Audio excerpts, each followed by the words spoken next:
Teman-teman sekalian, pahala hari ini jika kita ikhlaskan karena Allah itu begitu besar dan peluang kebaikannya banyak.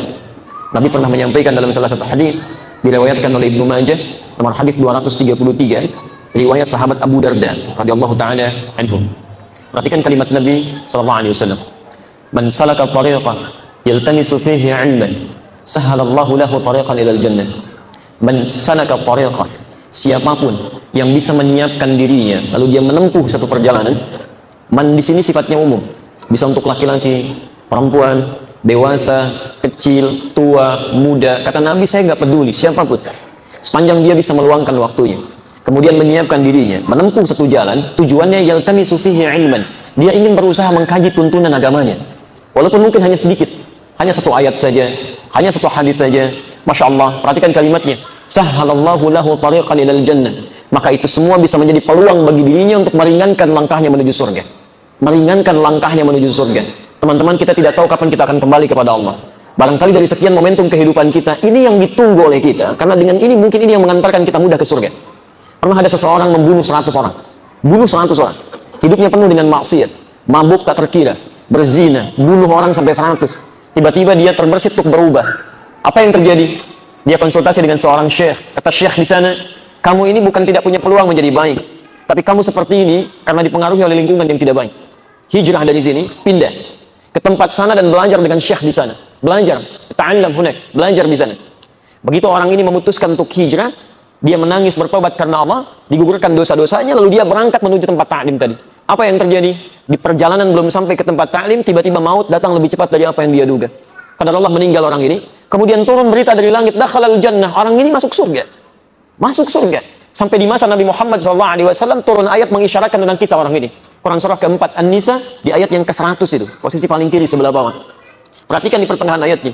Wa may yakhruj min baitihi muhajiran ila Allahi wa rasulih thumma yudrikuhul maut faqad waqa'a ajruhu 'ala Allah. Wa may yakhruj min baitihi muhajiran ila Allahi wa rasulih. Dan siapapun yang berniat keluar dari rumahnya untuk memperbaiki diri supaya lebih baik hijrah, ya, lebih baik dalam pandangan Allah dan Rasul dia. Thumma yudrikul maut, belum sampai ke tujuan tiba-tiba maut datang menjemput dia lebih cepat dari apa yang dia duga. Faqad waqa'a ajruhu 'ala Allah. Maka pahalanya telah ditetapkan oleh Allah Subhanahu wa taala. Ada orang membunuh 100 orang, hidup dengan penuh kemaksiatan, pernah pukul orang, berselisih dengan orang lain, mabuk hampir tiap waktu, berzina, dia tobat, ingin datang ke tempat ta'lim, di pertengahan meninggal bisa masuk surga. Antum belum pernah bunuh orang. Ada yang pernah bunuh orang di sini? Mabuk tidak pernah dikerjakan. Masya Allah, nggak pernah bunuh orang. Mabuk kita jauhi, perbuatan kita kumpulkan yang baik-baik. Dan antum sudah datang ke majlis ini sampai di tujuan. Masa nggak bisa masuk surga? Karena itulah dengan izin Allah Subhanahu wa taala ini nikmat yang sangat besar. Tidak sedikit orang, ya ataupun tidak semua orang bisa mendapatkan nikmat seperti ini. Karena itu bermohonlah pada Allah Subhanahu wa taala, mumpung masih di awal kajian, mari kita ikhlaskan niat kita. Semoga dengan langkah kita yang hadir sampai di sini, materi-materi yang kita bahas bisa meringankan kita untuk menuju surganya Allah Subhanahu wa taala. Dan tidak cukup dengan amin, kita harus siapkan dulu dan pelajari materinya dan kita amalkan dalam kehidupan kita insyaallah. Baik, teman-teman sekalian, materi hari ini kami diberikan tema untuk dibahas tentang pecinta dan pencela, atau pecinta bukan pencela. Kalau boleh saya tambahkan dalam naungan Al-Quran dan Sunnah Rasulullah SAW. Ya. Karena saya punya kebiasaan kurang senang menyampaikan sesuatu dari pendapat pribadi. Jika Quran menyampaikan sesuatu, maka itu yang terbaik. Jika Nabi menuntun sesuatu, maka itu yang paling indah untuk kita ikuti. Karena itulah Allah berfirman dalam Al-Quran, surah ke-59 ayat ke-7. Ya. Baik. Allah sampaikan posisi paling kanan di pertengahan. Wa ma atakumur rasulu fakhudhuh wa ma nahakum anhu fantahu. Dan apapun yang pernah dibawa oleh Rasul sebagai petunjuk kehidupan kita, maka cepat ambil, karena itu yang terbaik. Anda mau minum, belajar misalnya di sekolah bagaimana cara minum, tapi Nabi mengajarkan cara minum, maka dari Nabi itu yang terbaik. Anda mau berpakaian, ya, ada yang mengajarkan begini cara berpakaian yang baik, Nabi mengajarkan begini caranya, maka yang dari Nabi itu yang terbaik. Maka saat kita sekarang ingin membahas ya, tentang satu tema antara pecinta dengan pencela, kita akan lihat bagaimana uraian Al-Quran dan petunjuk Nabi SAW menerangkan tentang materi itu tersebut. Baik, bismillahirrahmanirrahim. Karena waktu kita cukup terbatas, kita coba mulai saja. Ya. Saya mohon izin akan lebih banyak berdiri dan kita turunkan dulu susunan dalil-dalil Qurannya, kemudian ya hadisnya, baru setelah itu kita coba uraikan. Ya. Bismillah. Maaf, kelihatan insyaallah?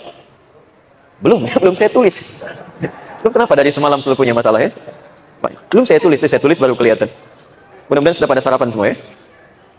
Baik, kita turunkan dulu satu Quran surah ke-17 ayat 70 Al-Isra. Turunkan lagi Quran surah ke-51 ayat 56. Turunkan lagi 3 Quran surah ke-30 ayat 30. Dan kita turunkan lagi contohnya Quran surah kedua ayat 258. Ini masa Nabi Ibrahim, posisi sebelah kanan di pertengahan. Dan Quran surah ke-20 ayat 43 sampai 44. Ini di masa Nabi Musa alaihissalam. Hadisnya kita ambil dua saja yang paling sahih. Al-Bukhari hadis 1385, hadis Muslim nomor hadis kita ambil misalnya 5611 dari Abu Hurairah radhiyallahu taala anhu. Baik, teman-teman sekalian, kita turunkan dulu dalil pokoknya, nanti cabangnya kita teruskan dalam uraian berikutnya. Tema kita hari ini, pecinta bukan pencela dalam tinjauan Al-Quran dan Sunnah Rasulullah Sallallahu Alaihi Wasallam. Baik, kita mulai uraian pertama, Quran surah 17 ayat 70, Al-Isra ayat ke-70.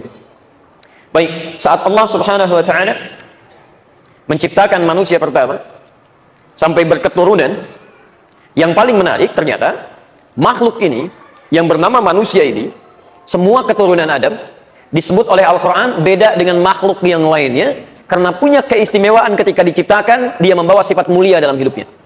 Perhatikan kalimatnya. Walaqad karramna bani Adam. Insyaallah. Walaqad karramna bani Adam. Dan sungguh saat kami menciptakan anak cucu Adam itu, semua keturunan Adam yang bernama manusia, tidak sekadar diciptakan, tapi karramna, kami ciptakan dia dengan penuh kemuliaan. Dan sungguh kami telah muliakan. Masya Allah. Semua keturunan Adam itu disebut dengan Bani Adam. Ya, disebutkan 7 kali dalam Al-Quran di 7 ayat yang berbeda. Fokus. Saya tunjukkan sebentar ya beberapa nama-nama kita manusia dalam Al-Quran. Nanti kita akan lihat. Ya. Kadang kita disebut dengan Bani Adam untuk menunjukkan asal mula keturunan manusia. Ya. Maaf, kita keturunan siapa? Adam. Alhamdulillah. Ada yang bukan keturunan Adam? Baik, keturunan Adam, keturunan tertinggi disebut dengan Adam, Bani. Ya, sampai terakhirnya. Baik, asalnya dari Adam. Dari mana tahu Adam? Quran surah kedua Al-Baqarah ayat 31, posisi paling kiri sebelah atas. Ya. Ketika manusia pertama diciptakan disebut namanya Adam. Wa 'allama Adam al-asma'a kullaha. Maka Allah kemudian mengajarkan manusia pertama Adam semua jenis pengetahuan untuk bekalnya sebagai khalifah di muka bumi. Semua keturunannya disebut dengan Bani Adam. Disebutkan 7 kali dalam Al-Quran. Kadang disebut dengan Bashar. Ya, Bashar. Disebutkan 35 kali dalam Al-Quran. Quran surah ke-15 ayat 28, posisi paling kanan sebelah bawah. Ya, ini nama pertama. Wa idz qala rabbuka lil malaikati inni khaliqun bashar. Ketika Allah Rabbmu berfirman pada malaikat, saya akan menciptakan makhluk baru namanya Bashar. Ini 35 kali disebutkan dalam Al-Quran. Kadang disebut dengan ins. Ya ma'syaral jinni wal ins. Wa ma khalaqtul jinna wal ins. Bersanding dengan jin disebutkan 18 kali dalam Al-Quran. Kadang disebut dengan insan. Insan, ya. Ar-Rahman, 'allama al-Quran, khalaqal insan. Iqra bismi rabbikal ladzi khalaq, khalaqal insan. Bahkan ada surahnya, surah ke-76. Al-Insan, ya. Disebutkan 65 kali dalam Al-Quran, di 63 ayat, di 43 surah. Al-Insan. Ya. Dan kadang disebut dengan Nas, An-Nas, ya.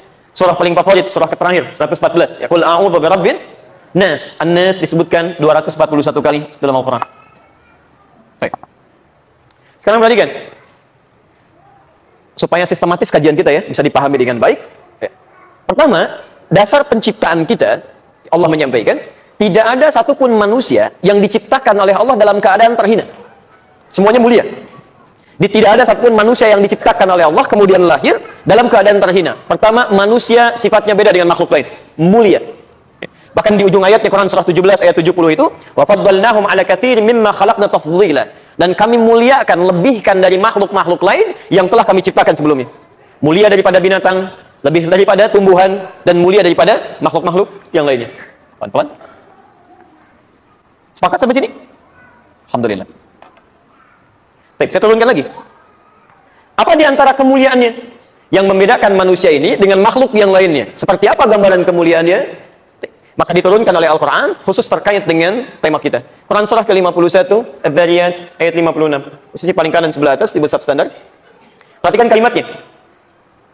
Saat pertama kali diciptakan oleh Allah, maka kemuliaan pertama terletak pada nama yang melekat pada makhluk ini. Disebut dengan kalimat ins. Ins. Wa ma khalaqtul jinna wal ins. Yuk kita bandingkan.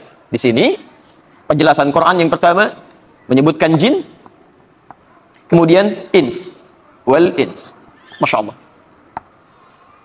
Perhatikan, dari segi nama saja, ketika dia mulai terlahir, ternyata indah yang melekatkan nilai kemuliaan dalam penamaannya.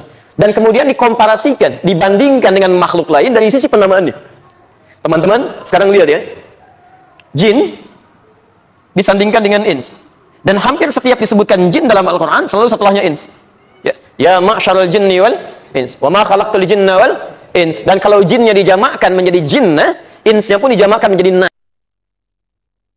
Nah, sekarang perhatikan. Jin, saya lambatkan sedikit. Dalam bahasa Arab, tidaklah disebutkan kecuali setidaknya mengandung 3 arti utama.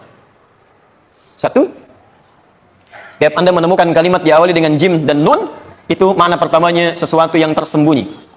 Ini makna umumnya. Tidak nampak.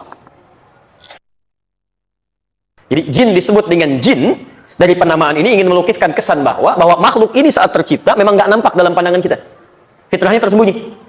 Jadi mohon maaf ya, kalau ada jin melakukan penampakan, itu jin sedang bermasalah. Nggak ada kerjaan. Karena fitrah dia diciptakan tersembunyi. Jadi kalau dia sedang nampak-nampak dalam kehidupan, melakukan penampakan, itu jin nggak ada kerjaan.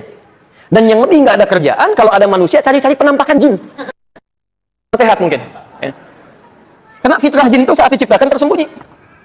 Yang kedua, jin dalam bahasa Arab juga mengandung arti sesuatu yang kasar. Tidak lembut. Kasar. Tidak teratur. Ya, tidak harmoni. Masya Allah. Makanya mohon maaf, ketika dia melakukan penampakan pun, jangankan ada penampakan, nggak nampak pun bikin kita nggak tenang. Karena perilaku, apalagi kalau sudah menampakkan diri, masuk misalnya pada sosok-sosok manusia. Ya, maaf, saya belum pernah dengar sampai hari ini, ada orang kemasukan jin tiba-tiba jadi lembut. Masuk ke Masjid Al-Ikhlas, sedang kemasukan jin. Ya, Ustadz mohon izin, boleh saya ikut taklim? Nggak ada yang begitu. Orang kemasukan jin umumnya meracau, gitu kan? Tindakannya kacau, jadi cenderung dia kasar dalam kehidupan. Ini jin. Yang menarik, saat Allah menciptakan kita manusia, namanya langsung, yang maknanya langsung berlawanan dengan makna jin. Jin disebut jin tersembunyi, manusia disebut ins karena makna pertama dari kata ins itu adalah sesuatu yang nampak, terlihat. Masya Allah. Perhatikan, dari nama sudah beda. Makhluk ini ketika dilahirkan dia nampak, beda dengan jin. Jin tersembunyi, ini nampak. Jadi mustahil ada manusia misalnya perempuan begitu melahirkan bayinya tersembunyi, gak kelihatan. Tangisan. Baik. Dan sebaliknya, jika ada manusia yang telah hadir dalam kehidupannya, maaf, tiba-tiba senang sembunyi-sembunyi, maka ada yang salah dalam pribadinya.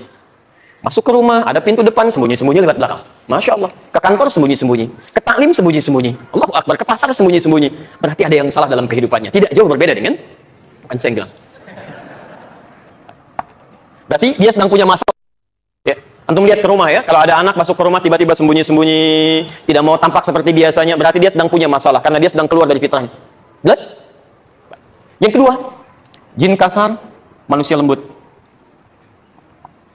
harmoni, ramah. Masya Allah.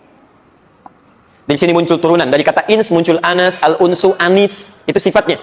Ya, dari kata al-ins. Saking lembutnya Masya Allah ketika baru dilahirkan. Dari rahim ibu manapun, maka setiap manusia yang lain pasti akan menyayanginya. Ada yang memujinya, ada yang membelainya, ada yang Masya Allah semua. Karena saking kelembutannya, aura kelembutan itu menyebar di sekitarnya. Saya belum pernah temukan ada bayi baru dilahirkan, sudah mencela ibunya misalnya. Begitu lahir, kenapa mama melahirkan saya? Nggak ada. Pasti lembut. Indah, dipeluk-peluk, belum mandi antum pelukin itu kan? Antum ciumi dan sebagainya karena lembut. Dan ini fitrah yang mengalir dalam kehidupan kita. Karena itu disebut oleh Al-Quran ketika diberi nama ini sesuai dengan ketentuan dalam agama dan sesuai dengan aturan yang terletak dalam Al-Quran, maka Masya Allah, Quran surah ke-30 ayat 30 posisi paling kanan sebelah atas, lihat kalimatnya, fa'aqim wajhaka lid-dini hanifah, maka mulai saat ini hadapkan diri anda untuk mengikuti seluruh aturan dalam Islam benar ya. Jangan setengah-setengah ya, jangan campur adukan dengan yang tidak ada aturannya dalam Islam, itu hanif namanya. Tapi poinnya fitratallahi allati fataran nasa 'alaiha. Manusia diciptakan oleh Allah dengan fitrahnya untuk mematuhi aturan-aturan Allah Subhanahu wa taala. Di antara fitrah manusia itu adalah ini. Lahir dalam keadaan mulia dengan keadaan yang sangat lembut. Jadi antum dimanapun ketika menemukan manusia terlahir, itu bawaan fitrahnya pasti ini baik. Nggak ada manusia yang jahat. Kalau tidak percaya, Anda keluar dari tempat ini, dari masjid misalnya, kemudian Anda kenakan alas kaki yang bukan milik Anda, hati kecilnya pasti akan menolak. Walaupun bukan seorang muslim, dia mengenakan sesuatu yang bukan miliknya, itu hati kecilnya pasti akan menolak. Anda keluar pakai sepatu orang lain misalnya, hati kecil Anda akan mengatakan itu bukan punya kamu, tinggalkan. Walaupun non-muslim misalnya, ingin mengambil uang orang lain, hati kecilnya akan berkata, ini salah. Karena ketika terlahir, ada fitrah kebaikan dalam dirinya. Jelas di sini? Nah, sekarang yang jadi pertanyaan, Quran mengatakan fitrah manusia itu pecinta, penuh dengan kelembutan, penuh dengan kebaikan. Lantas kalau kemudian dia tumbuh tiba-tiba berubah sifatnya, mata, kalau fitrahnya manusia, fitrah manusia, apalagi dia orang beriman, itu fitrahnya karena dia mulia, dia baik, maka dia hanya akan melihat yang baik-baik. Quran surah ke-24, ayat 30 untuk laki-laki, ayat 31 untuk perempuan. Boleh saya hapus? Alhamdulillah. Ini hari kedua saya di Bali dan taklim yang ketiga. Alhamdulillah, saya masih datang sendiri, terangkan sendiri, tulis sendiri, dan saya hapus sendiri. Masya Allah. Alhamdulillah. Antum tenang aja ya, pokoknya antum fokus. Baik. Perhatikan, kita mulai dari mata ya. Ya, kita makhluk mulia, makhluk baik, makhluk lembut, dan makhluk halus. Halus segala kebaikan-kebaikannya. Perhatikan, apa fungsi mata? Ya, tuh, sudah salah. Bukan melihat, Bu. Kalau cuma melihat, kambing pun bisa melihat. Tapi mata kambing dibedakan dengan mata kita. Dan mata kita akan dihisap. Akan dihisap. Quran surah 17 ayat 36. Inna sam'a wal basara wal fu'ada kullu ulaika kana anhu mas'ula. Setiap pendengaran kita, penglihatan kita, bahkan cara berpikir kita, subhanahu wa ta'ala. Tapi karena itu, beda antara cara pandang kita, mata kita, dengan mata yang lainnya. Perhatikan keterangannya. Quran surah 24 ayat 30 untuk laki-laki, ayat 31 untuk perempuan. Qul lil mu'minina yaghuddu min absarihim. Katakan bagi pria-pria yang merasa punya iman, matanya hanya boleh lihat yang baik-baik saja. Wa qul lil mu'minati yaghuddna min absarihinna. Katakan pada perempuan, kalau Anda merasa punya iman, matanya hanya boleh lihat yang baik-baik saja. Yaghudd itu artinya palingkan dari yang tidak baik, bukan nggak boleh lihat. Anda silahkan lihat, tapi ketika Allah mengatakan ini nggak baik, Anda palingkan. Di saking mulianya kita, karena kemuliaan kita saat diciptakan, maka mata kita pun mesti mulia. Mesti beda dengan mata yang lainnya. Masya Allah, ketika mata diciptakan, apa fungsinya? Melihat yang baik. Mulut apa fungsinya? Masya Allah, sudah nyambung. Bicara yang baik-baik. Makanya Nabi mengatakan, Man kana yu'minu billahi wal yawmil akhir, falyaqul khairan aw liyasmut. Siapa yang merasa beriman kepada Allah dan hari akhir, maka cukup katakan yang baik-baik, kalau tidak bisa diam. Nggak ada pilihan ketiga, cuma dua. Katakan yang baik, kalau tidak bisa, diam. Telinga apa fungsinya? Mendengar yang baik-baik, makanya kita dilarang untuk mendengarkan gibah, dilarang mendengarkan berita-berita yang ya, karena kita makhluk mulia. Anda diciptakan dengan penuh kemuliaan. Karena Allah sudah menciptakan kita mulia, maka jangan jatuhkan martabat kita di hadapan Allah dengan jadi terhina. Saya ulang, Allah menciptakan kita dengan kemuliaan. Karena Allah telah menetapkan kita mulia, maka jangan jatuhkan martabat kita di hadapan Allah dengan menjadi terhina. Jelas di sini? Baik. Karena itulah kemudian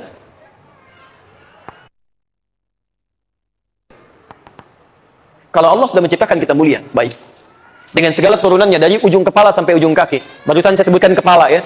Maaf, jadi nanti di Quran itu rinci sekali. Dari kepala sampai ke ujung kaki. Kepala turun ke pundak, ke tangan, ke lutut, kaki. Kepala, pundak, lutut, kaki. Di kepala tadi sudah mata, ya. Ada telinga, ada pendengar, ada lisan. Di tangan, karena tangan kita baik, gak boleh mencuri. Curang. Wailul lil mutaffifin. Gak boleh mencuri, ya. Awas, faqtu aydiyahuma as-sariqu was-sariqah. Seorang pencuri itu beri pelajaran pada tangannya. Ini makhluk mulia nih, tangannya diciptakan untuk mulia. Kalau nggak bisa berbuat mulia, potong aja tangannya, kata Allah.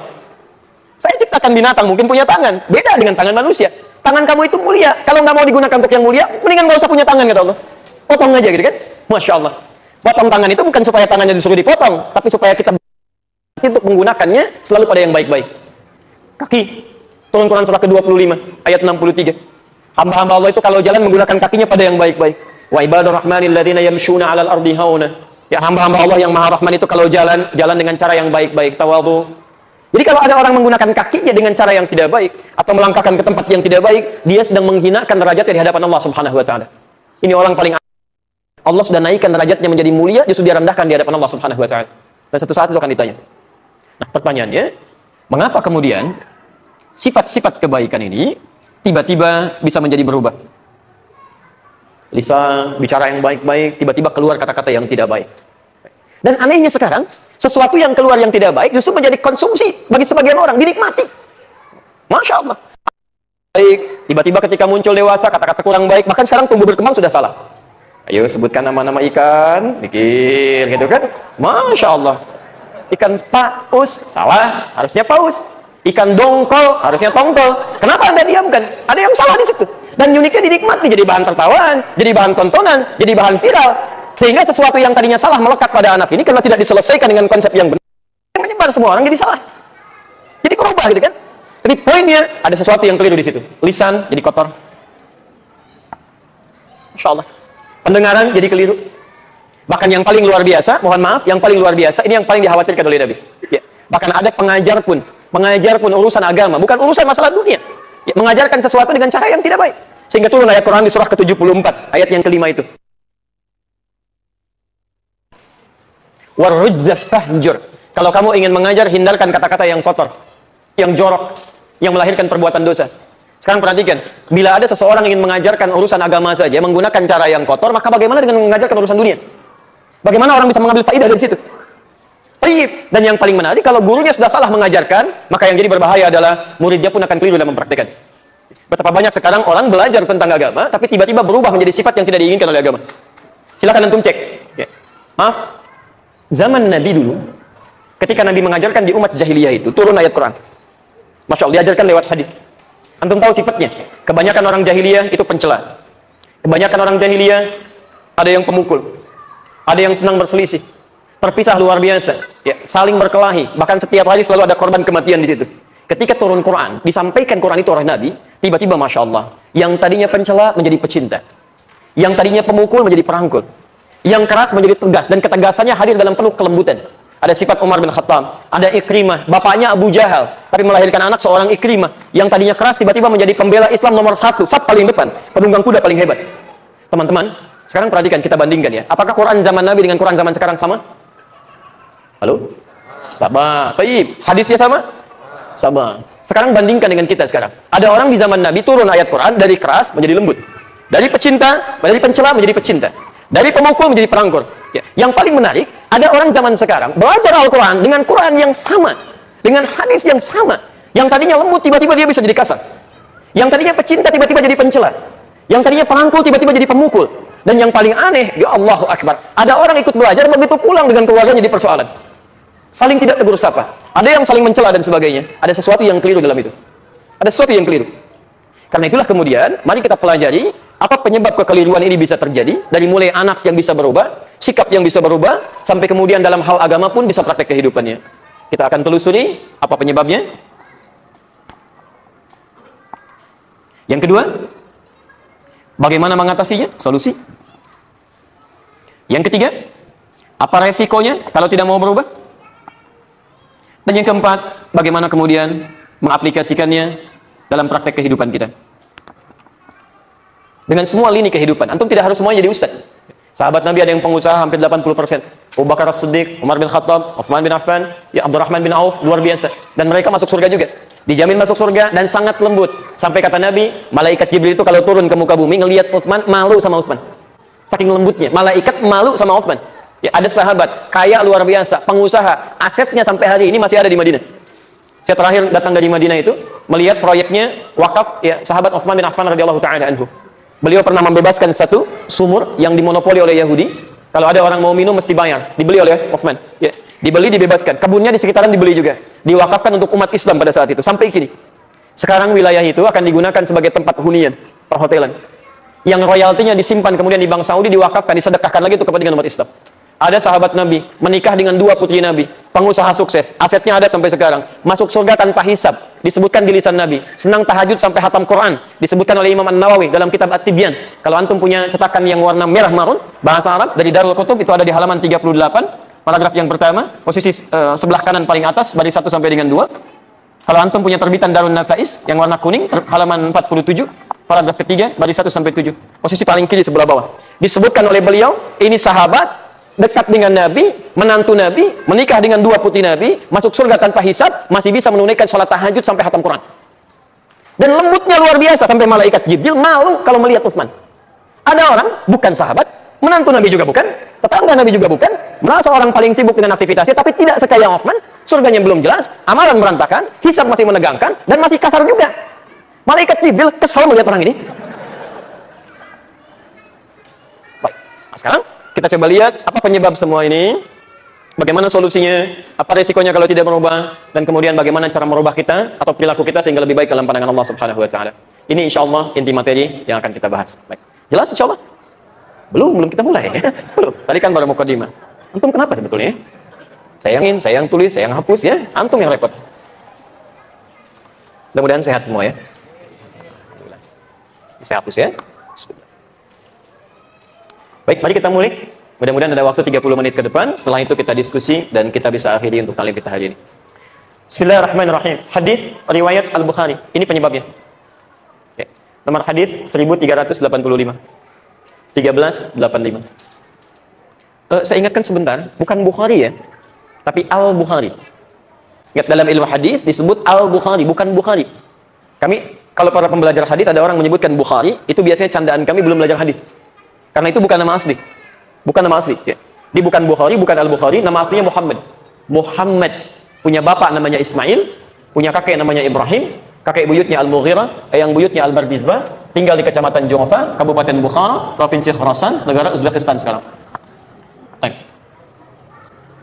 Kalau ada non-Arab datang kemudian dia ke Arab, itu umumnya, walau tidak semuanya, biasanya memperkenalkan dengan nama daerah, bukan nama diri, untuk menyampaikan pesan bahwa Islam telah datang ke tempat saya, ini buktinya saya masuk Islam.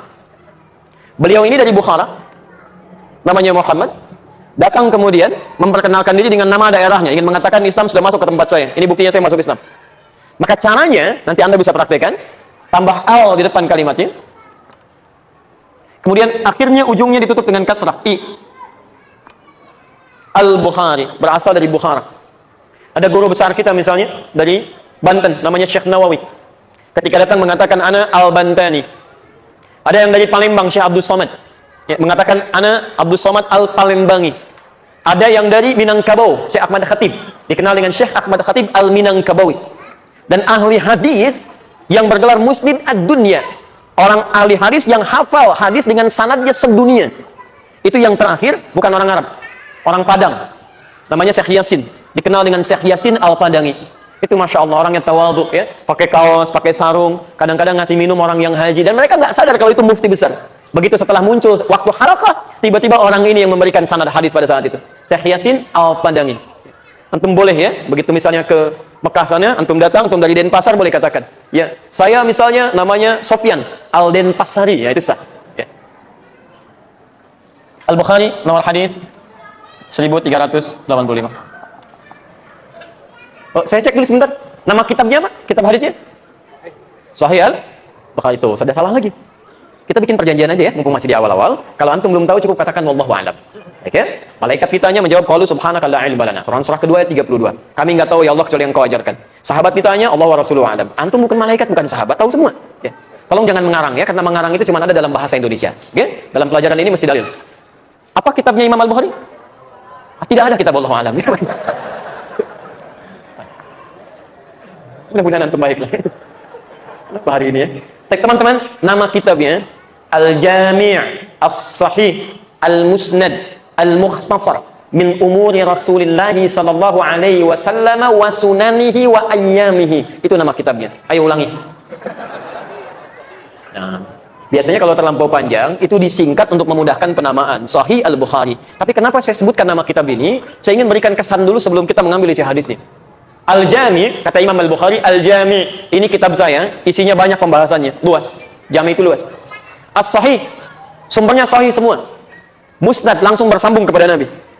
Al-Mukhtasar, isinya tidak berbelit-belit, singkat, padat sampai ke isinya. Min umuri Rasulullah sallallahu alaihi wasallam, semuanya berisi tentang perkara-perkara kehidupan Nabi sallallahu alaihi wasallam, dari A sampai Z-nya. Dari mulai awal sampai meninggalnya, dari menerima wahyu sampai beliau akan wafatnya. Wa sunanihi, dan sunnah-sunnahnya, wa ayyamihi, ini yang paling menarik, dan keseharian Nabi. Nanti malam saya perjelas ya. Antum kalau nanti belajar kitab, tolong pesan saya ingat betul ya. Jangan langsung belajar ke isinya, tapi bahas dulu judulnya. Karena judul kitab itu akan memberikan gambaran tentang isi kitabnya. Nah, isi kitab Imam Al-Bukhari ini, itu kata Imam Al-Bukhari, ini semua tentang keseharian Nabi. Jadi kalau Anda ingin mengambil praktek dari contoh Nabi, seakan-akan ingin dikatakan, ambil bagian dari kitab saya ini. Di dalamnya ada kitab tentang rumah tangga, kitab tentang bisnis, kitab tentang zakat. Jadi kalau antum pebisnis misalnya, antum nggak usah bahas yang tinggi-tinggi. Kenapa Anda tidak keluarkan bab bimbingan bisnis dari Nabi? Kumpul dengan para pengusaha, bahas itu, dan insya Allah akan mendapatkan keberkahan di dalamnya. Nah sekarang kita akan keluarkan bab tentang bimbingan cinta dalam hadis Al-Bukhari, dalam praktek kehidupan manusia. Nomor hadis 1385. Kullu mauludin yuladu 'alal fitrah. Bagus. Kullu mauludin yuladu 'alal fitrah. Setiap manusia yang terlahir itu dilahirkan dalam keadaan membawa fitrah. Masih ingat teman-teman, tadi kita uraikan di awal, di antara fitrah itu kan kelembutan, sifat baik, kecenderungan pada yang baik-baik. Jadi kata Nabi, setiap manusia ketika dilahirkan itu orang baik, nggak ada orang yang buruk. Semuanya baik. Sekarang apa yang menyebabkan dia berubah? Sampai bahkan ada yang berubah kepercayaan dia. Fa'abawahu, ini poin ini. Fa'abawahu yuhawwidanihi au yunassranihi au yumajjisanihi. Perhatikan cara menerjemahkannya, saya mohon maaf karena kebanyakan sering keliru di sini. Ada yang menerjemahkan orang tuanya, itu kurang tepat. Abawa itu bukan orang tua, tapi lingkungan di sekitaran dia. Lingkungan sekitar. Lebih umum. Maka lingkungan sekitaran dia yang akan merubah dia keluar dari fitrahnya. Bisa bapaknya, bisa ibunya, tapi mohon maaf, tidak sedikit orang terlahir bapak ibunya tidak ada. Masya Allah. Tapi tiba-tiba dia tumbuh menjadi orang-orang yang bermasalah. Ya, mungkin dirawat oleh bagian dari kerabatnya. Mungkin kemudian dia bergaul dengan lingkungan sekitarnya. Dan Masya Allah, bahkan ada orang-orang yang ketika dilahirkan bapak ibunya ada. Bapak ibunya baik, merawat dengan baik. Tapi kemudian dia tinggal di tempat yang tidak baik, menjadikan dia berubah. Bahkan ada yang keluar dari Islamnya, dari fitrahnya. Tiba-tiba dia bisa mengikuti tuntunan Yahudi, Nasrani, atau bahkan agama Ardi, seperti Majusi.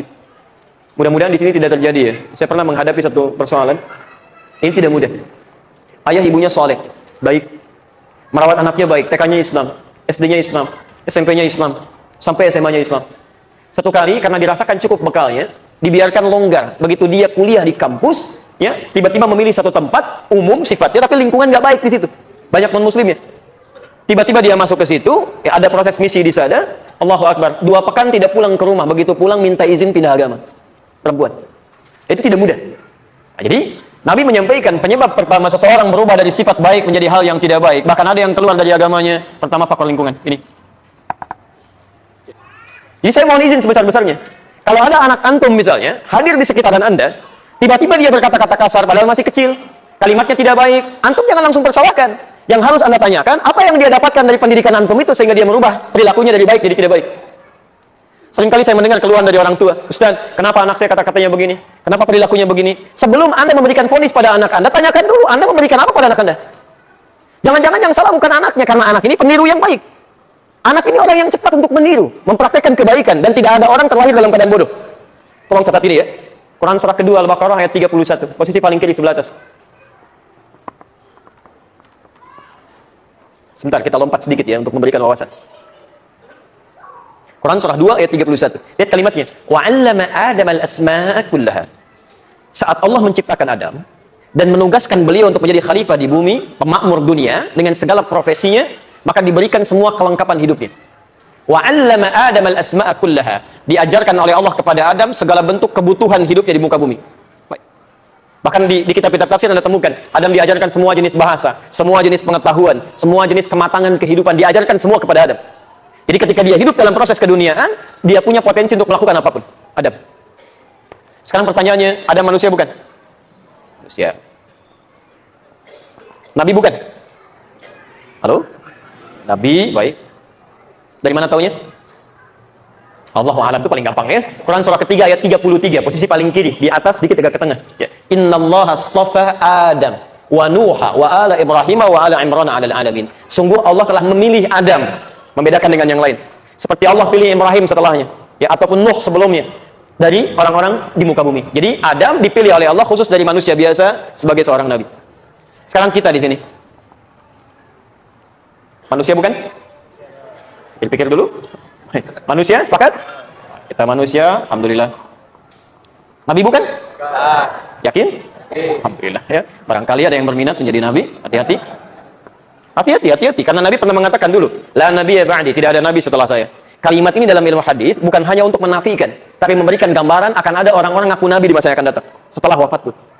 Berarti kan cara membaca hadis ya, ketika mengatakan nabi la nabi ya, la-nya itu nafi, tapi menunjukkan istiqbal. Nggak ada nabi ya setelah saya. Ini ingin menunjukkan bahwa nanti di masa depan ada orang yang akan ngaku-ngaku. Tampilkan pada dirimu, yakinkan nggak ada nabi setelah saya, itu pasti palsu. Jadi kalau sekarang ada yang mengaku-ngaku nabi dan sebagainya, cepat kita tolak. Cepat kita tolak. Ya. Nah, setelah nabi wafat pun sudah ada yang mengaku nabi, namanya Musailamah al-Kadzdzab. Ya. Sekarang banyak di Jawa Barat saja. Saya pernah audiensi dengan MUI Jawa Barat. Itu masya Allah, hampir tiap bulan di Jawa Barat ada nabi, Pak. Nabi baru, hampir tiap bulan. Sekarang nabi barunya di Karawang tuh, ya. Mudah-mudahan cepat selesai gitu. Ada. Ya. Dulu AM, pelatih bulu tangkis, ngaku nabi. Masya Allah, ditangkap kemudian oleh polisi, diinterogasi. Kenapa ngaku nabi? Saya ke Bogor, Pak, dapat wahyu kan. Masya Allah. Orang ke Bogor dapat talas, dapat wahyu ya. Bogor selesai, Bandung, tukang cukur, ngaku nabi. Ada lagi pengikutnya. Ya. Bandung selesai ditangkap, muncul Jakarta. Jakarta nggak mau tanggung, ibu kota negara. Bogor nabi, Bandung nabi, Jakarta malaikat. Masya Allah, LA tuh, ya, malaikat LA, dan minta izin pada gubernur untuk mendaratkan malaikat Jibril di Monas itu. Ya, tangkap sama polisi, dihukum 5 tahun. Dan polisi kita luar biasa, jangankan teroris, malaikat ditangkap tuh. Ya. Alhamdulillah. Perhatikan, ada manusia tapi nabi, kita manusia bukan nabi. Maka perbedaan di antara keduanya, pertama Allah menyampaikan wa 'allama Adam al-asma'a kullaha. Allah mengajarkan pada Adam semua jenis ragam kebutuhan pengetahuan hidup. Jadi di sini tidak ada manusia yang bodoh. Adam diajarkan. Karena ada manusia, kita manusia, maka kita pun sama, diberikan oleh Allah potensi pengetahuan yang sama. Tapi karena Adam nabi, kita bukan nabi, kalau Adam langsung diajarkan secara langsung oleh Allah, kita tidak, kita hanya diberikan potensi. Jadi kalau Anda gali semua potensi itu, dikeluarkan oleh kita, maka Anda ingin jadi apapun selama mampu mewujudkannya, itu bisa berhasil. Ini mohon izin, tidak ada manusia bodoh di muka bumi ini. Anak-anak tuh nggak ada yang bodoh. Yang ada guru yang kurang kreatif mengajar, atau anak yang kurang termotivasi untuk belajar. Dan penelitian menunjukkan sekarang, kami lihat jurnal terbaru itu, ternyata otak manusia itu hampir seluruhnya 90% cerdas. 90%. 5%-nya jenius. Jadi kalau ada orang yang jenius, jangan bangga dulu karena cuma 5%. Ya. Dan 5%-nya error. Ya. Jadi kalau ada orang yang disebut kurang bagus, error otaknya dan sebagainya, jangan terlalu pesimis, itu cuma 5%. Karena 90%-nya dia cerdas. Nah, sekarang persoalannya, semua anak terlahir dengan cerdas, dengan baik, punya potensi bagus. Fa'abawahu yuhawwidani aw yunassirani aw yumajjisani. Lingkungan sekitar yang membuat dia kemudian berubah menjadi tidak baik. Lisannya kotor, pikirannya tidak baik, bahkan pengetahuan yang baik diarahkan untuk melakukan sesuatu yang buruk. Bukankah tidak sedikit orang pintar yang gelarnya banyak kemudian tiba-tiba mencuri? Istilah sekarang ada yang korupsi, ada yang kemudian menipu orang lain. Kalau dia tidak pintar, bagaimana bisa menipu orang? Dan yang paling menarik sekarang, Bu ya, Pak, hati-hati nih. Sifat-sifat kebaikan itu diambil oleh orang-orang ini untuk digunakan pada maksiat. Antum sekarang mau sabar dalam beribadah, perlombaan sabar ternyata bukan hanya berlaku bagi orang-orang beriman. Maaf, orang pelaku maksiat pun bisa sabar. Ada orang mau nyuri motor tuh, begitu dia mau mencuri, anak buahnya, bosnya di sampingnya. Bos, agak susah nih, nggak apa-apa, sabar aja dulu dikit, sabar terusin. Nyuri motor bisa sabar, masa antum ikut taklim nggak bisa sabar? Orang baca Al-Quran bisa sabar, antum baca Al-Quran nggak bisa sabar. Orang nonton bola bisa sabar, masa antum tahajud nggak bisa sabar? Orang nonton konser, jarak jauh ditempuh, bayar lagi jutaan, berangkat, bisa sabar. Masa antum meniti surga nggak bisa sabar? Datangnya nyaman, tempatnya bagus, kipasnya banyak, ustaz datang sendiri, kadang-kadang taklim ada snacknya, belum mau datang juga. Masya Allah. Ya. Ayo, fokus, kita belum selesai. Maka yang pertama penyebabnya, ya, sekolahnya. Penyebab yang pertama lingkungan sekitaran, kemudian dia berubah. Saya agak lebih cepat. Sekarang bagaimana solusinya? Kalau ada seseorang kemudian mengalami perubahan sifat dan sikap, tiba-tiba dia menjadi misalnya lisannya jadi pencela, ya maaf, matanya memandang yang tidak wajar, telinganya mendengar yang salah, kakinya kemudian mohon maaf melangkah pada yang keliru. Apa solusi yang diturunkan Al-Quran? Kita minta pada Allah, ya Allah kami minta solusi supaya kami tidak mengarang sendiri. Maka Quran surah kedua ayat 258, posisi paling kanan di pertengahan. Quran surah ke-20 ayat 43 sampai 44. Teruskan lagi. Ada di hadis riwayat Al-Baihaqi dulu. Nomor hadis 2009 sampai 2010. Ini masa Nabi Muhammad SAW.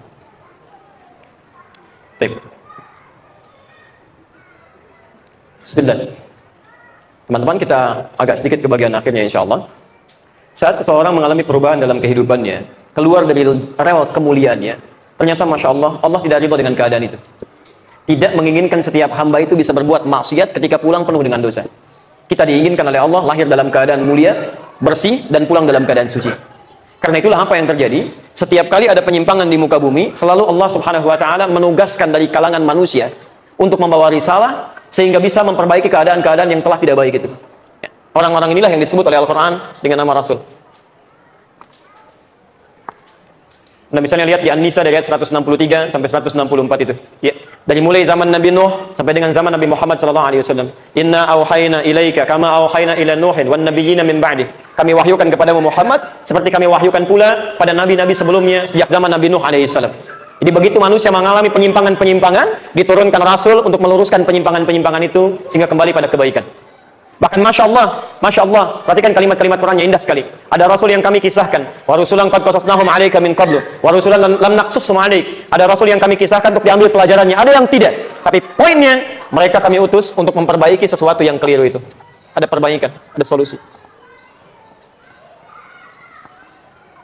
Maka mari kita lihat bagaimana Rasul itu melakukan perbaikan. Nanti dari sini kita ambil prakteknya sebagai contoh kita kalau ingin memperbaiki sesuatu yang salah. Bisa, ada teman kita yang keliru, bagaimana cara meluruskannya? Ada di rumah sesuatu yang keliru, bagaimana cara menyelesaikannya? Dari manhaj Rasul ini yang diterangkan oleh Quran, itu yang kita praktekkan dalam kehidupan. Kita mulai kisahnya di masa Ibrahim, Nabi Ibrahim alaihissalam. Posisi paling kanan di Quran, sebelah atas di pertengahan. Alam tara ila alladhi haja Ibrahim fi rabbih. Pernahkah Anda dengar kisah?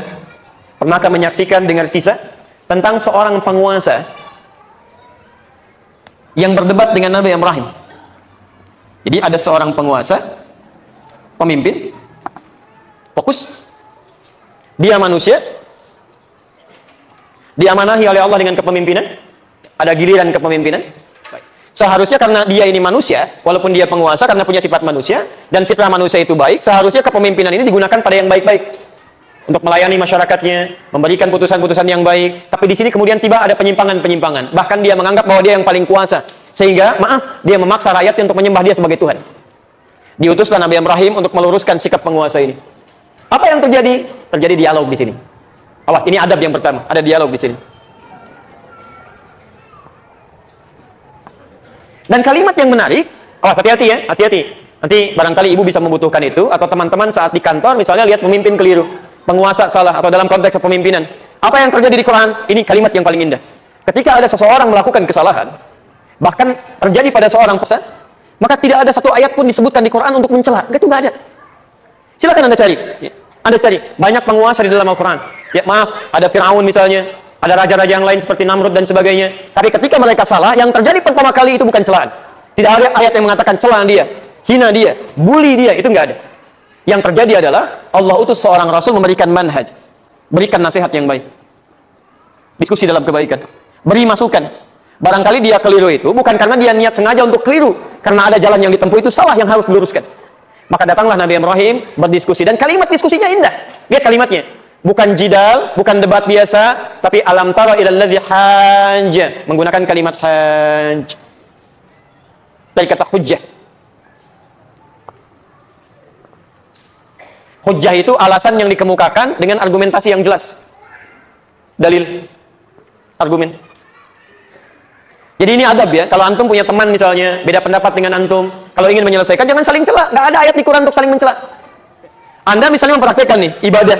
Ada yang turun dengan lutut duluan, ada yang telapak tangan duluan, ada yang takbirnya misalnya tangannya di sini, ada yang sejajar dengan telinga, ada yang ketika yang tidak tangannya kobat ke sini, ada yang diam begini. Kalau Anda melihat sesuatu berbeda terjadi, nggak ada ayat di Quran untuk saling mencela. Quran kitab kebaikan, penuh dengan cinta. Begitu terjadi sesuatu, ayo coba duduk bersama diskusikan. Dan diskusinya bukan debat ingin saling unggul, bukan.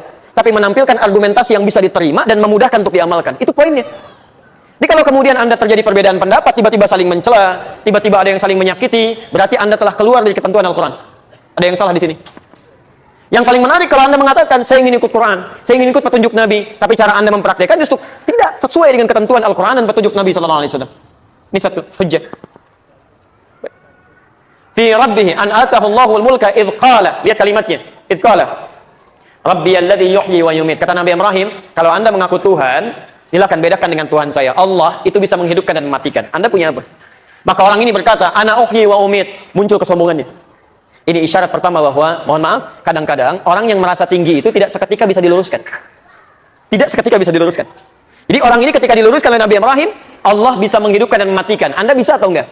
Dia langsung tiba-tiba merasa tinggi. Ana uhyi wa umit, saya juga bisa. Dia hadirkan dua orang, dia bawa pedangnya. Nih saya tunjukkan. Yang satu dieksekusi. Nih, saya matikan yang ini, saya hidupkan yang ini. Ini isyaratnya bukan ada orang-orang bisa mematikan, menghidupkan, bukan. Tapi poin Quran di sini ingin menjelaskan, kadang-kadang memberikan penjelasan kepada orang tidak semudah yang kita harapkan. Ada orang ketika diterangkan tiba-tiba langsung merasa tinggi. Ini saf sedang, mohon maaf ya, kosong. Tiba-tiba masuk orang sholat, jaraknya jauh sekali begini. Anda ingin aja. Biasanya mohon maaf, kalau sesama makmum, levelnya sama, litingnya sama, walaupun usia berbeda, itu tidak mudah untuk diingatkan. Pak, mari kita luruskan Pak, rapat. Saya yang rapat ke sana atau Bapak yang ke sini, supaya saf kita lurus, rapat, setan yang nggak masuk. Kamu siapa? Ngajak-ngajak saya. Kamu kan baru di sini.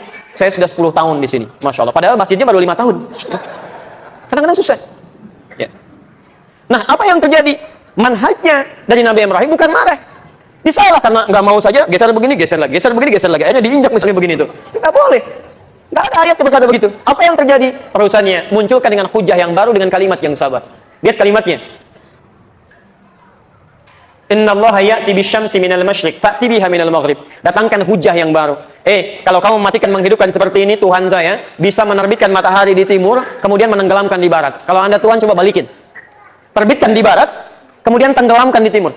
Fabuhital ladzi kafar. Maka kesulitanlah dia untuk menjawab. Kesulitanlah dia kemudian untuk menjawab. Ini manhaj kepada kita. Kalau kita berdialog dengan orang-orang yang sekiranya punya kesetaraan dalam ilmu, Anda bisa berkonsultasi dengan orang yang lebih tinggi dibandingkan Anda. Jangan mempertahankan pendapat yang tidak tepat. Yang paling aneh, ini murid belajar di sini, ini murid belajar di sini. Sama-sama murid, belum paham juga dengan inti bahasan, sama-sama berselisih, padahal gurunya biasa-biasa saja. Jadi kalau Anda menemukan sesuatu yang tidak tepat, kemudian Anda kebingungan, tanyakan pada orang yang paham. Jelas sampai sini? Itu poinnya. Satu. Halo, kenapa ini tegang begini? Kita kembalikan dulu ya. Alhamdulillah. Nah, ini contoh yang pertama. Contoh yang kedua, Quran surah ke-20 ayat 43 sampai 44. Sekarang pindah ke masa Nabi Musa dengan Firaun. Kenal Nabi Musa, Bu? Kenal di mana?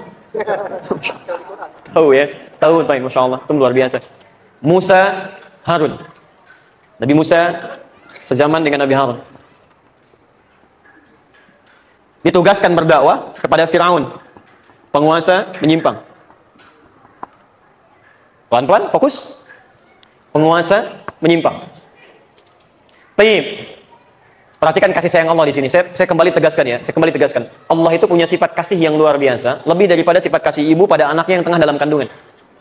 Ya. Seorang ibu ketika mengandung, anaknya dijaga luar biasa supaya dia saat bergeser berat tapi anaknya tetap dalam keadaan tenang. Quran surah 7 ayat 189. Ya, miring kanan susah, miring kiri susah, cuman bagaimana caranya supaya si anak berada dalam keadaan tenang. Allah sifat kasihnya lebih daripada itu. Lebih daripada itu. Teman-teman, ini Firaun, manusia paling zalim luar biasa. Kalau tadi levelnya mengaku nabi, ini mengaku Tuhan. Ana rabbukumul a'la. Saya Tuhan kalian yang paling hebat. Kalau yang tadi zaman Nabi Ibrahim eksekusi, Firaun tidak sembarangan eksekusinya.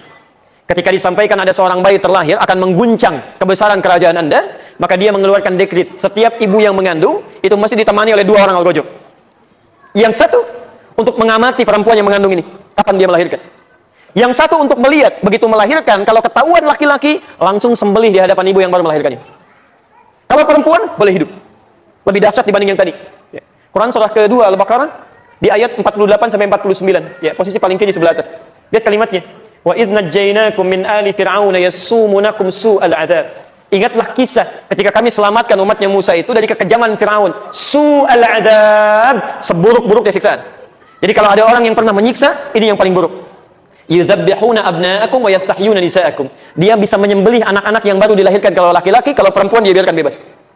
Ini sekarang Anda bandingkan ya. Menyembelih dalam bahasa Arab itu punya 2 arti, 2 kata. Menyembelih dalam bahasa Arab punya 2 kata. Pertama disebut nahara. Inna a'tainakal kautsar. Fashalli li rabbika wanhar. Kalau nahara itu menyembelih hewan tapi hewannya tetap berdiri, tidak dijatuhkan. Berdiri begini. Makanya unta dalam Al-Qur'an cara menyembelihnya disebut dengan nahar. Karena unta tidak dijatuhkan. Antum insya Allah kalau haji nanti atau umrah, main ke Hudaybiyah, di situ ada peternakan unta, itu cara nyembelihnya tidak dijatuhkan, langsung disekat seperti ini. Kalau pisau dielus begini, kemudian disembelih, kalau pakai golok kemudian langsung seperti ini. Itu unta. Tapi kalau kerbau, kambing, domba, sapi, itu kalimatnya menggunakan dzabaha. Dzabaha. Yang berarti dijatuhkan dulu, baru disembelih.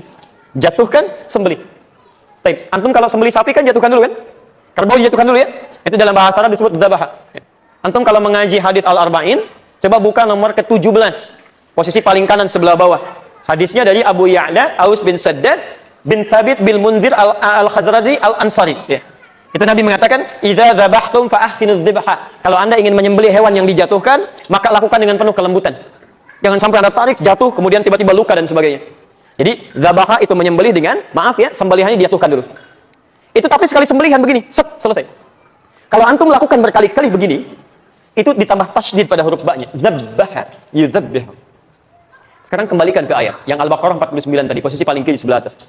Bagaimana jahatnya algojo Fir'aun itu. Kalimatnya bukan menggunakan nahar tapi dzabaha. Yudzabbihuna abna'akum. Dzabaha. Jadi begitu melihat seorang ibu melahirkan anak laki-laki di hadapan ibu yang baru melahirkannya, itu masih merah, langsung dijatuhkan ke bawah, digorok di hadapan ibunya.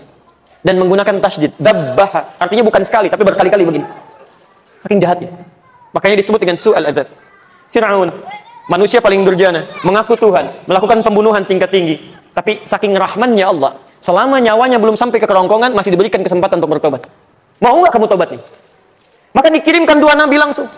Musa dengan Harun berdakwah kepada Fir'aun, satu orang. Kita saja sekarang, umatnya Nabi Muhammad, sampai kiamat, nabinya cuma satu, nggak pernah lihat lagi. Antum pernah lihat nabi? Fir'aun saking sayangnya diutus oleh Allah dua orang nabi, supaya dia bisa kembali. Apa yang terjadi? Quran surah 20 ayat 43 sampai 44. Idhaba ila fir'auna innahu tagha. Musa dan Harun, pergilah sekarang ke Fir'aun karena dia sudah melampaui batas, sudah menyimpang dia. Ini prinsip dakwah. Jadi kalau ada seseorang kemudian mulai menyimpang dari kita, kita dakwahi. Ya. Tapi bagaimana cara berdakwah yang baik? Lihat kalimatnya, ayat 44-nya. Faqula lahu qawlan layyinan. Tapi ingat ya, katakan pada makhluk ini, pada Fir'aun ini, kata-kata yang lembut, halus. Bukan celaan. La'allahu yatadzakkaru aw yakhsha. Barangkali dengan kelembutan ini, sifat dan sikap kita, dia bisa ingat kepada Allah kemudian berubah menjadi takut kepada Allah Subhanahu wa taala. Teman-teman, silakan perhatikan. Nabi Musa, Nabi Harun, orang paling takwa, dekat dengan Allah, masuk surga tanpa hisab, berdakwah kepada Fir'aun, manusia paling durjana, pembunuh yang sangat sadis, mengaku Tuhan, diperintahkan oleh Allah katakan yang lembut. Anda bukan nabi, bukan rasul, tidak sesoleh Musa, tidak sebaik Harun. Berdakwah kepada orang yang tidak sejahat Fir'aun. Kenapa mesti kasar? Kenapa Anda bisa mencela? Berarti ada yang salah di situ. Ini poinnya. Di Quran tidak pernah mengajarkan kita untuk mencela orang. Kalaupun kita tidak suka yang kita cela perbuatannya, bukan orangnya. Silakan cek. Bahkan seburuk-buruknya Fir'aun tidak pernah disebutkan nama aslinya.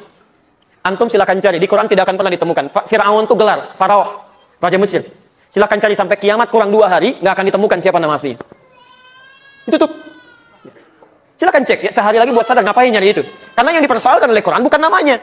Itu perilakunya. Jadi kalau ada seseorang berbuat salah kepada Anda, yang Anda perbaiki itu perilakunya, bukan mencela orangnya. Karena ketika Anda mencela nama seseorang, barangkali ada orang dengan nama yang sama, belum tentu punya perilaku yang serupa. Awas hati-hati. Ada orang namanya Hasan misalnya, Masya Allah. Tiba-tiba berbuat kesalahan. Anda sebutkan, nama aja kamu Hasan, dasar begini, Hasan kamu ya. Allahu Akbar, Hasan yang ini yang salah, yang lain belum tentu begitu. Hati-hati, cucu Nabi juga Hasan. Dan beliau baik, ahli surga juga. Atau kadang-kadang menyalahkan nama yang ini, mempersoalkan nama yang itu. Kamu Hasan, tapi kelakuan Otong. Otong juga belum tentu begitu. Mungkin dia baik gitu kan. Oh, hati-hati ya. Dalam beberapa persoalan, maka manhaj Quran, jika ada orang keliru dalam kehidupan, jangan persoalkan namanya, tapi perbuatannya yang keliru. Yang kedua, dakwahi dia dengan penuh kelembutan. Dan yang ketiga, saya tutup di sini dulu sebentar. Kadang-kadang, kita belum masuk ke keluarga nih ya. Kalau ada anak keliru, suami keliru, istri keliru, bagaimana kemudian keterangan Quran untuk mudah meluruskannya. Awas, manhajnya berbeda. Anda keluar dari manhaj, persoalan bisa berlarut-larut. Tidak sedikit sekarang orang-orang hebat dalam kehidupan di dunia maya, nampak seperti bagus, orang hebat, tapi punya persoalan nggak selesai-selesai. Orang lain cuma dengan senyum selesai, orang ini puluhan tahun, Masya Allah belasan tahun, berbulan-bulan nggak tuntas-tuntas. Apa yang salah di situ? Kita lihat manhajnya. Saya tutup dulu sebentar, supaya kita diskusi dulu ya, sebelum kita ke bagian terakhir. Baik. Tadi yang dakwah kepada Fir'aun siapa? Musa dan Harun. Teman-teman, Fir'aun kejam tidak? Kejam. Sadis tidak? Sadis. Mau dengar nasihat tidak? Tidak. Tipikal orang seperti ini, yang sulit menerima kebaikan, yang pemarah, yang kadang-kadang muncul emosinya. Ternyata dakwahnya Nabi Musa diawali tidak langsung dengan nasihat, tapi dibuka dengan doa. Ini manhaj yang terakhir. Maka ketika beliau akan datang kepada orang yang punya sifat seperti ini, nanti ibu mungkin akan menemukan ketika mengajak suami lebih dekat pada Al-Quran, lebih dekat pada tuntunan sunnah, tiba-tiba nggak mau dengar, kadang-kadang sering marah dan sebagainya, diajak sholat susah dan seterusnya misalnya, Anda jangan banyak memberikan nasihat dulu, mulai dengan ini. Maka Nabi Musa berdoa, Rabbi shrahli sadri wa yassirli amri wahlul 'uqdatan min lisani yafqahu qawli. Ya Allah, mohon lapangkan keadaan hatiku sehingga ketika mendengar kalimat-kalimat yang tidak menyenangkan ini bisa bersabar. Wa yassirli amri, mudahkan urusanku sehingga ketika disampaikan nyaman, dan lancarkan lisanku sehingga ketika disampaikan bisa diterima dengan baik. Teman-teman, ini manhaj yang terakhir. Jika ada orang-orang misalnya yang punya masalah di lingkungan kita dalam kehidupan, siapapun dia, Anda ingin berikan nasihatnya dan dia punya sifat yang keras, maka mulai terlebih dahulu dengan doa supaya Allah melembutkan keadaan hatinya. Kalau hatinya sudah lembut, maka kalimat-kalimat yang lain akan mudah mengalir pada jiwanya. Ini poin ini. Jelas di sini? Baik. Saya berhenti sebentar ya. Saya berhenti sejenak. Nanti kalau masih ada waktu setelah saya berikan jeda untuk diskusi dulu. Kalau tidak ada, nanti bagian terakhir. Kalau ini sudah diterangkan, disampaikan manhajnya, tiba-tiba orang tetap berubah tidak mau, misalnya mohon izin, merubah perilakunya dengan lebih baik, maka apa resikonya? Tapi kalau dia bisa berubah, bagaimana pemberian Allah yang barangkali lebih mulia dibandingkan pahala-pahala sebelumnya? Itu nanti akhir dari materi kita.